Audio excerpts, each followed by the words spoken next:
आज है संडे और हर संडे मैं लेकर आता हूं आपके लिए नया संडे कमेंट बॉक्स, जहां पर आप ही के द्वारा पूछे गए कुछ चुनिंदा सवालों के मैं देता हूं जवाब। तो आज भी यही कुछ चुनिंदा सवाल मैं आपके लिए लेकर के आया हूं जो पूछे गए हैं आप ही लोगों के द्वारा। कुछ ऐसे ही सवाल हैं जिनसे आपको कुछ नया सीखने को मिले और कुछ नई जानकारी मिले। जानने के लिए stay tune with me. This is Chetan Patil and you watching ask auto गुरु। तो जो पहला सवाल है, सबसे पहला सवाल शुरू करते हैं। और पहला सवाल जो पूछा गया था वो है CFH समुराई, ऐसा कुछ नाम था इनका। इन्होंने दो गाड़ियों के बीच में कंपैरिजन पूछा था कौन सी लेनी चाहिए, और वो दो गाड़ियां थी होंडा की लियो और बजाज की CT 125X। देखो, कंपैरिजन तो इनमें बिल्कुल बन सकता है, लेकिन दोनों ही गाड़ियां सीसी वाइज अलग अलग है। एक 125 सीसी की गाड़ी है और दूसरी 110 सीसी की गाड़ी है, तो 109 सीसी की है, वही 110 उसे कहा जाता है। होंडा की लियो अगर आप लोगे, देखो 3-4 पॉइंट कुछ ऐसे हैं जो कि मैं बता रहा हूं आपको, उनके ऊपर आपको कौन से पॉइंट्स जो भी है सूटेबल है, इसके ऊपर आप डिपेंड तय कर सकते हो कि कौन सी गाड़ी आपके लिए बेहतर है। सबसे पहले माइलेज की बात करते हैं।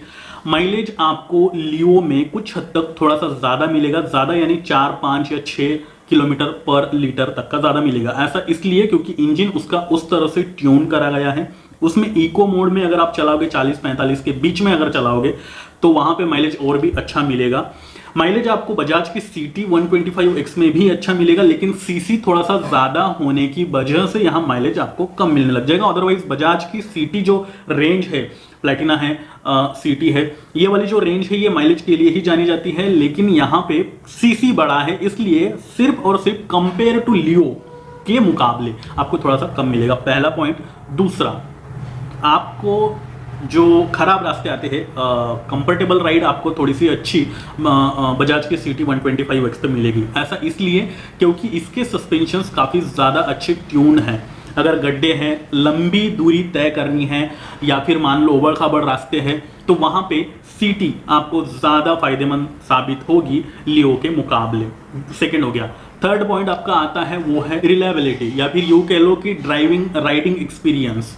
तो स्पीड मैं कहूँगा दोनों में लगभग बराबर मिल जाएगा। थोड़ा सा ज़्यादा अच्छा स्पीड आपको CT 125X में मिलेगी। ऐसा इसलिए क्योंकि इसका जाहिर सी बात है इसमें आपको सीसी ज़्यादा मिल रहा है, पावर ज़्यादा मिलेगी, तो इसलिए स्पीड वहाँ अच्छा मिलेगा। और क्या होता है कि रास्ते पूरी तरह से चिकने हैं, बारिश गिर चुकी है, पहली बार बारिश गिरी हुई है, और फिर वहाँ पे थोड़ा ग्लॉसीनेस आ जाता है रास्ते पे, टायर घिस घिस के वो कुछ हद तक चिकनाहट पैदा हो जाती है वहाँ। तो ऐसे में आपको CT 125X थोड़ी स्टेबल चलेगी। कर्व वेट ज़्यादा है, सीसी ज़्यादा है, इसलिए वहीं आपको कॉर्नरिंग में भी CT 125X थोड़ा सा ज़्यादा बेहतर साबित होगी, आपको गिरने नहीं देगी। कॉर्नरिंग बेहतर यहाँ पे CT 125X की हो जाएगी लियो के मुकाबले, क्योंकि टायर भी ब्रॉड है, टायर्स में जो थ्रेड है वो भी अच्छे है CT 125X में। फोर्थ पॉइंट मैं ये कहना चाहूंगा कि इसमें इंजन क्वालिटी आ जाती है। बजाज का इंजन नो डाउट काफी अच्छा है, बेहतर है, लेकिन उससे थोड़ा सा ज्यादा स्मूथ बेहतर इंजन आपको लियो में मिलेगा। लियो में आपको मेंटेनेंस थोड़ा सा कम लगेगा। बजाज की CT 125X में भी मेंटेनेंस कम लगेगा, लो मेंटेनेंस बाइक है ये, लेकिन आपको मेंटेनेंस चूकने नहीं देना पड़ेगा। अगर उसके इंजन ऑयल चेंज करने की जो टाइम होता है, वो पीरियड होता है, वो अगर आ जाए तो आपको तभी के तभी करना पड़ेगा। लेकिन लियो में आप आगे पीछे अगर हो गए, चूक गया टाइमिंग, तो भी चल जाएगा, लेकिन CT में आपको ऐसा नहीं करना पड़ेगा। यहाँ पे आपको टाइम टू टाइम ख्याल रखना पड़ेगा।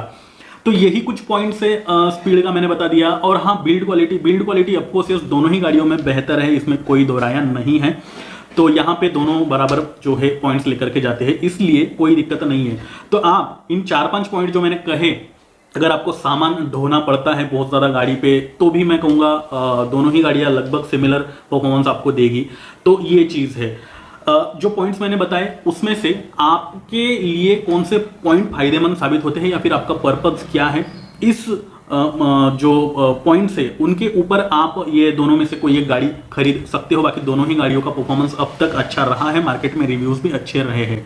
मुझे लगता है मैंने आपके सवाल का जवाब दे दिया। अब नेक्स्ट क्वेश्चन अनिल जोशी जी ने पूछा था। इन्होंने पूछा था कि हीरो कंपनी की जो गाड़ियां है, कौन सी गाड़ी है इन्होंने मेंशन नहीं किया है, मेंशन किया है कि सभी गाड़ियां।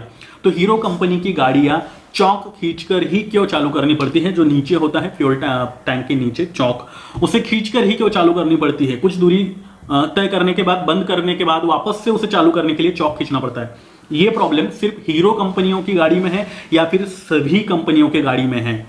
तो इनके पास BS4 वाली गाड़ी है, इन्होंने कहा है। गाड़ी कौन सी है ये तो मेंशन नहीं किया है, लेकिन BS4 वाली गाड़ी यहाँ पे उन्होंने बताया है।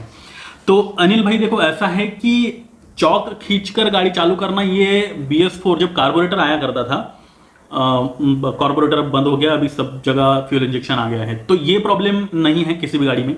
आपकी गाड़ी में शायद ये हो सकता है। बाकी हीरो की कुछ गाड़ियां, पर्टिकुलर हीरो की नहीं, PS4 में आने वाली बाकी जो गाड़ियां थी जिनको कार्बोरेटर लगा हुआ था, वहां पे ठंडी के दिनों में एटमॉस्फेयर जब पूरी तरह से कोल्ड है, वहां पे गाड़ी चालू करने के लिए हाँ चौक खींचना पड़ता था। कुछ दूर जाने के बाद वो पूरी तरह से गर्म नहीं होता इंजन, बीच में कनेक्शन अचानक से कट जाता गाड़ी का इंजन का, तो इसलिए गाड़ी बंद पड़ जाती, वापस से उसे चौक देके खींचना पड़ता था। तो BS6 वाली गाड़ियों में ये प्रॉब्लम मेरे ख्याल से अभी तो नहीं है। BS4 वाली गाड़ियों में ये अक्सर हुआ करता था। तो हाँ, हीरो की गाड़ियों में कुछ गाड़ियों में करना पड़ता है, कुछ में नहीं करना पड़ता है। वही सिमिलर बाकी कंपनियों की गाड़ियों में भी कुछ टाइम पे करना पड़ता था, करना अभी कुछ गाड़ियों में नहीं करना पड़ता था। तो ये चीजें थी, ये मेरे ख्याल से इतना बड़ा प्रॉब्लम नहीं है, क्योंकि ये एटमॉस्फेरिक कंडीशन की वजह से कहीं ना कहीं ये वाली चीजें हो सकती है। नेक्स्ट क्वेश्चन देवाशीष मन्ना इन्होंने पूछा था, और इनका मतलब विलेज में ज्यादा आना जाना होता है, बैक पेन से परेशान है,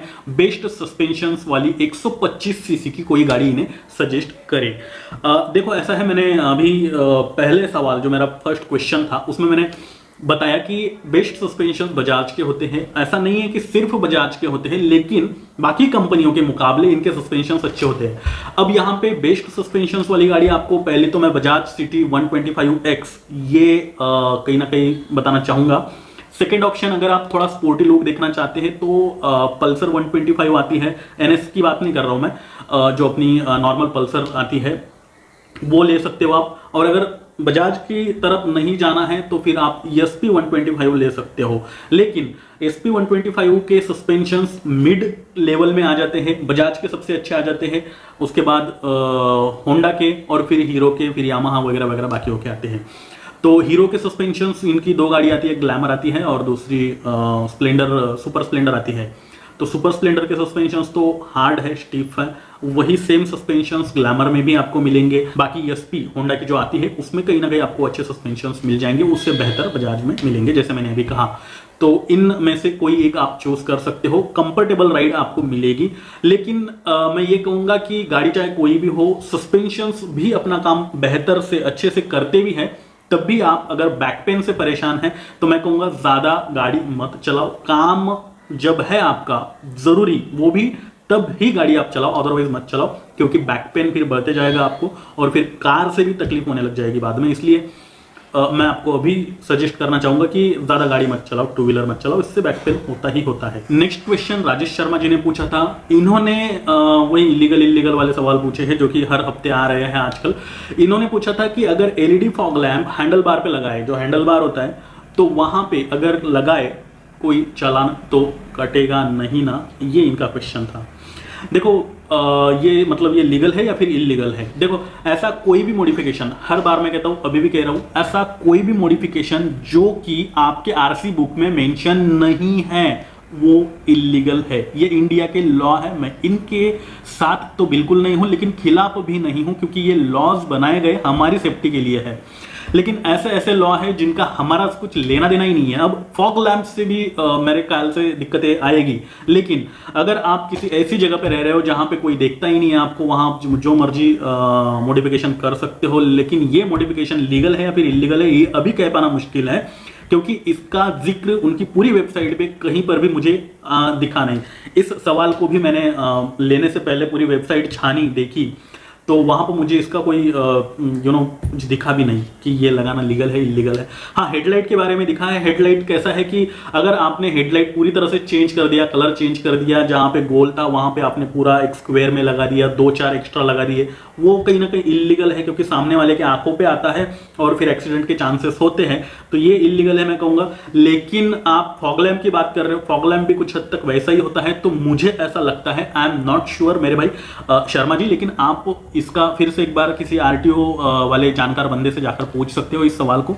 मेरे ख्याल से ये लीगल नहीं है। बढ़ते हैं अगले सवाल पे। अगला सवाल पूछा गया था ड्रीम2 खान या फिर डी खान, ऐसा कुछ नाम था इनका।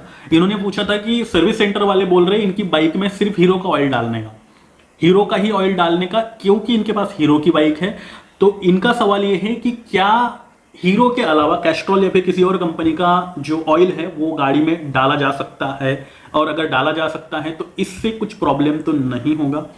देखो खान भाई, ऐसा है कि आप दूसरी कंपनी का ऑयल डाल सकते हो, डेफिनेटली डाल सकते हो, लेकिन अगर आपकी गाड़ी नई है तो उसमें शोरूम वाले जो ऑयल बता रहे हैं वही डालो, सर्विस सेंटर वाले, शोरूम वाले नहीं, सर्विस सेंटर वाले ही। ऐसा क्यों? क्योंकि अगर उनके सामने आपने दूसरी कंपनी का ऑयल या फिर उनके बाद में दूसरी कंपनी का ऑयल डाला तो सर्विस डेड हो जाती है। तो जब तक आपके 3 महीने 4 महीने तक 3-4 सर्विसेज रहती है मेरे ख्याल से, हाँ 3 या 4 सर्विसेज फ्री वाली रहती है, तो जब तक वो फ्री वाली सर्विसेज उनसे खत्म ना हो जाए तब तक आप गाड़ी में कुछ भी ऐसा मत करो जो उनके अगेंस्ट में हो। आप उसके बाद फिर साल भर 6 महीने साल भर के बाद आप दूसरे कंपनी का ऑयल डाल सकते हो, लेकिन उससे पहले हीरो का जो कि वो कह रहे हैं वही डालो। इसके ऊपर और भी एक डिटेल वीडियो मैंने बना रखा है, तो आप चैनल पर जाकर देख सकते हो। फिलहाल मेरा यही कहना है आपको कि जैसा वो कह रहे हैं अभी वो करो। अगर आपकी गाड़ी नहीं है तो, और अगर आपकी गाड़ी लिए हुए साल भर हो गया, 1.5 साल 2 साल जो भी है वो हो गया है, तो आप किसी भी कंपनी का ऑयल डाल सकते हो, जिसमें कोई दिक्कत नहीं है। आपकी गाड़ी कितने सीसी की है उस हिसाब से ही ऑयल आपको डालना है, और आप किस एरिया में रह रहे हो, आपकी राइडिंग कितनी होती है। तो मान लो अगर आप हिमाचल जैसे एरिया में काफ़ी ठंडा है उधर, वहाँ रह रहे हो, तो 10W30 10W40 ऐसा कुछ ऑयल आता है वो डालो।